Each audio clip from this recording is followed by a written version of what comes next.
Los rostros de esos 4 muchachos del ejército que hoy fueron asesinados por las disidencias de las FARC reflejan lo que está pasando en el país, no solamente en el Guaviare, también en el Catatumbo, también en el Cauca, también en el sur de Antioquia.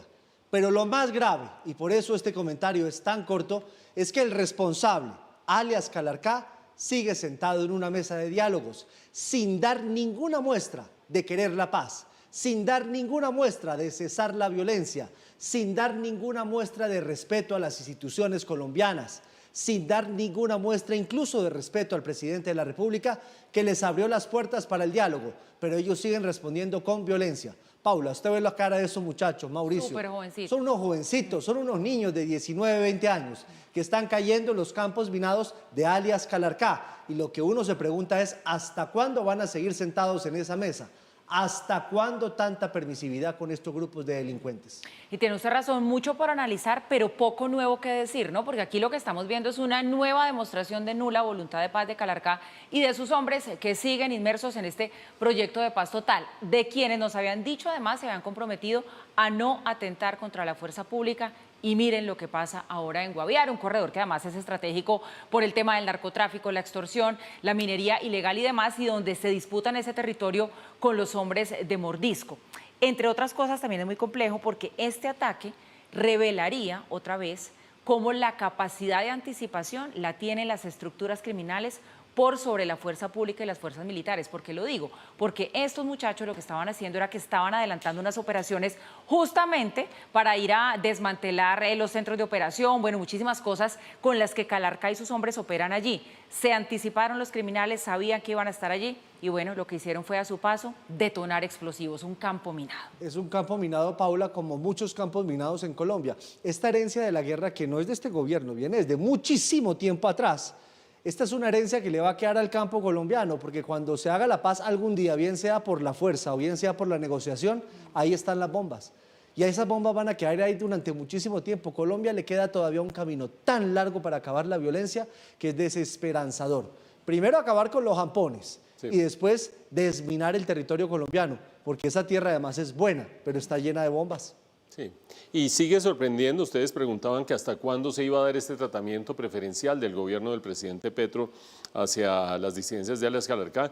Yo creo que por lo menos hasta el final del gobierno, sin duda, porque no existe ningún motivo, ni muertes por un lado, ni muertes por otro, ni muertes por otro, y ahora claro a qué me refiero, no existe ningún motivo para que el presidente Petro cambie su actitud frente a esas disidencias. Acuérdense ustedes, se acaba el proceso de paz con las FARC en el año 2016, quedan unos 400 hombres más o menos, se comandan o se dividen en 2 disidencias, unas de alias Calarcá, otras de Iván Mordisco, crecen muchísimo desde entonces, crecen y se fortalecen al punto pues de tener una multiplicación de 3 o 4 veces el número de hombres, y empieza en este gobierno a haber un tratamiento diferencial a alias Iván Mordisco, persiguiéndolo, lo cual está muy bien, atacándolo, lo cual está muy bien, sin capacidad de derrotarlo o derrotar a sus hombres aliados, lo cual está muy mal, pero a alias Calarcá, que viene del mismo origen, de las mismas circunstancias históricas, dándole todas las gabelas del mundo.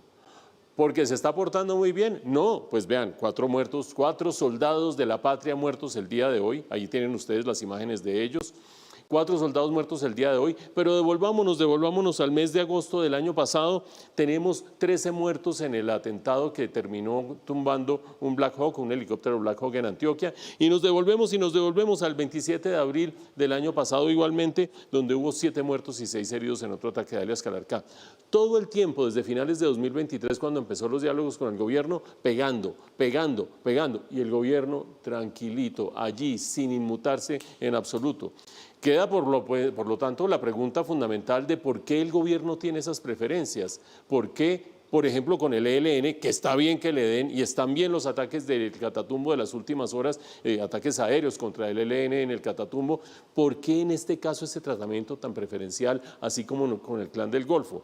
Y por lo menos hay una hipótesis, aquella que relaciona a algunos miembros, hipótesis, presuntamente, relación de algunos miembros de la fuerza pública que en el pasado estuvieron en la campaña de Gustavo Petro o incluso relacionados con la inteligencia, con alias Calarcá. ¿Inventado por uno? No, salió a la luz pública y la Fiscalía lo avaló hace unos cuantos meses. Entonces, ¿qué tiene alias Calarcá para que el gobierno lo trate de esa manera y alias Calarcá destroce de esa manera la moral del ejército y de paso acabe con muchos miembros del ejército? Ahí tienen ustedes las imágenes, soldados de la patria que cayeron en defensa de las instituciones. A propósito de esta paz total, la Corte respaldó a la Fiscalía en la decisión de decirle no al presidente, con la suspensión de las 29 órdenes de captura del Clan del Golfo. Paula.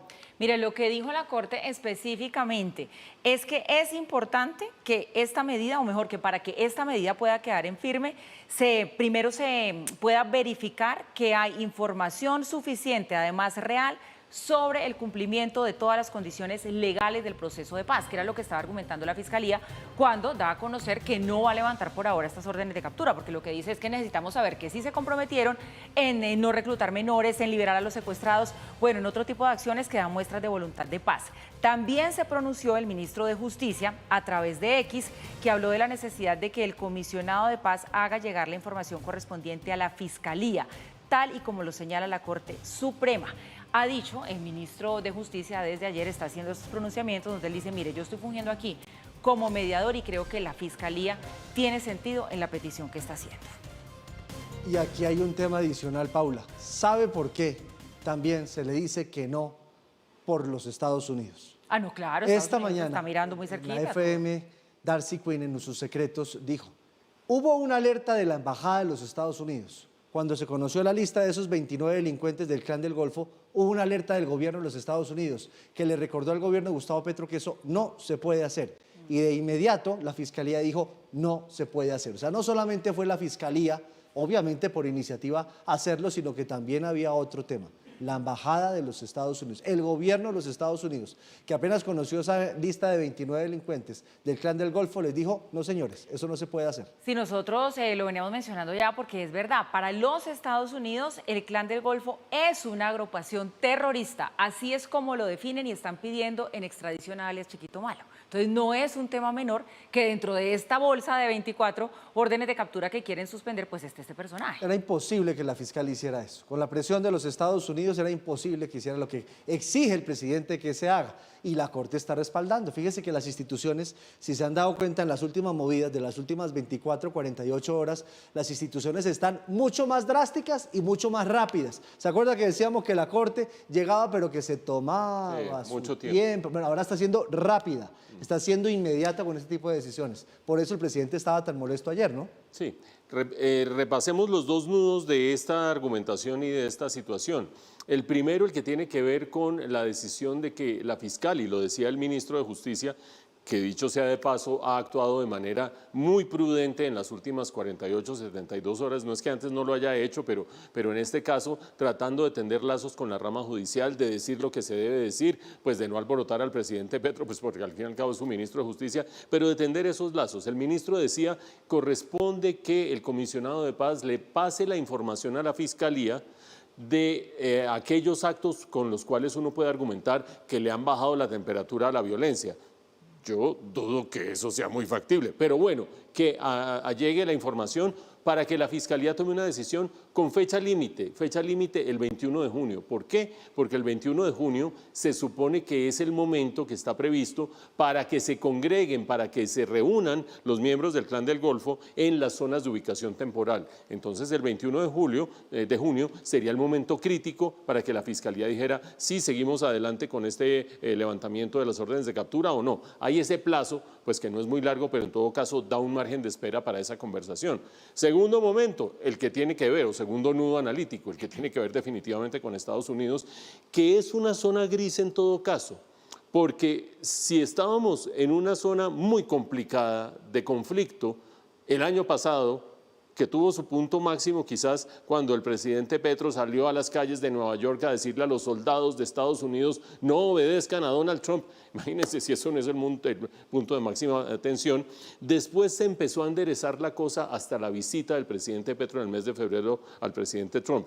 Y allí empezamos a ver un presidente Petro mucho más tranquilo, sí, con sus arengas y su discurso político y que cualquier cosa a los Estados Unidos, pero sin adjetivaciones, sin insultos y sobre todo sin tratar de romper los acuerdos tácitos que se dieron en la Casa Blanca, uno de los cuales era darle duro al clan al ELN en la frontera, cosa que ha venido sucediendo, y no darle tratamientos preferenciales a los extraditables. Y ahí venía este conflicto, porque es extraditable, como lo recordaban Giovanni y Paula, el chiquito malo, entonces esta era una afrenta directa. Me imagino, no le consta a uno, le constará a Darcy Quinn seguramente, que hubo una tensión, una jalada de Una orejas. llamadita. La llamadita que Una llamadita nunca por falta. allá de Washington que dicen, hey, no. Claro, porque Nunca además falta es que la- No de se esos dice igualito en temas- inglés y en inglés. De esos temas se habló, sí, esa es la En ventaja, ¿no? español y en inglés La se dice llamadita. igualito. No, La llamadita. No, Sí, es no. no. Pero no, No. de esos temas se habló en la visita del presidente Petro al presidente Trump. Claro. Hablaron del Claro. tema de a cuáles quiero extraditar y cuáles definitivamente no pueden estar Y con otro acuérdense estatus. que hay un tema que se llama la lista FAC, la lista Clinton. Exacto. Y es que estamos a cuántos, a 2, 3 meses, menos de 3, 2 meses y en mayo, medio. ¿no? Junio, julio, agosto, 2 3 meses meses y 2 y meses. 15 días para que termine el gobierno de Gustavo Petro. Y todavía está en la lista FAC. Por más que hayan prorrogado el contrato de los miles de dólares para pagarla, todavía está en la Claro. lista FAC. Si llega al final del gobierno en la lista FAC, no lo saca nadie. Claro. No lo saca nadie. Entonces yo creo que eso también pesó muchísimo en la decisión de la Fiscalía. Yo estoy convencido de que la inclusión del presidente Petro en la lista Clinton o la lista OFAC es el factor clave para que Estados Unidos tenga algún mecanismo de presión sobre el presidente Petro. No es ideológico, no es Cuba, no es Venezuela. Bueno, la lista OFAC y la incursión a agarrar a Nicolás Maduro. Esas dos cosas son unos garrotes muy fuertes.